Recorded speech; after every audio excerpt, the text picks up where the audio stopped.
बिस्मिल्लाहिर्रहमानिर्रहीम। नाज़रीन, इनकार की जुर्रत पैदा किए बगैर बेहतर ज़िंदगी गुजारने के बारे में सोचा भी नहीं जा सकता।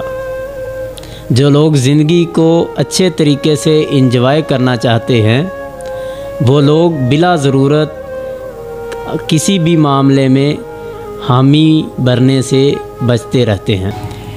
इसलिए कि अगर आपके पास किसी चीज़ का वक़्त नहीं, तजर्बा नहीं, आप उस चीज़ की अगर हामी भर लेंगे, काम करने का बोझ अपने सर पे डालेंगे तो आप ख़ुद परेशान होंगे।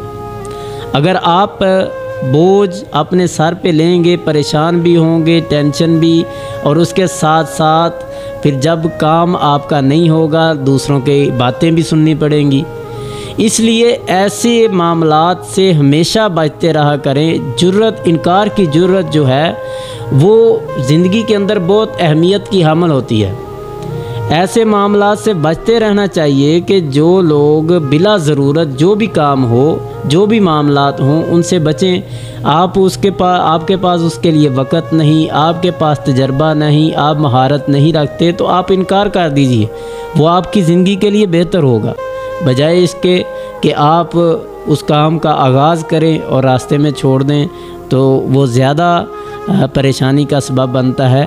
इसलिए इनकार की जुर्रत जो है वो भी इंसान की ज़िंदगी को बेहतर बनाने में अहम किरदार अदा करती है।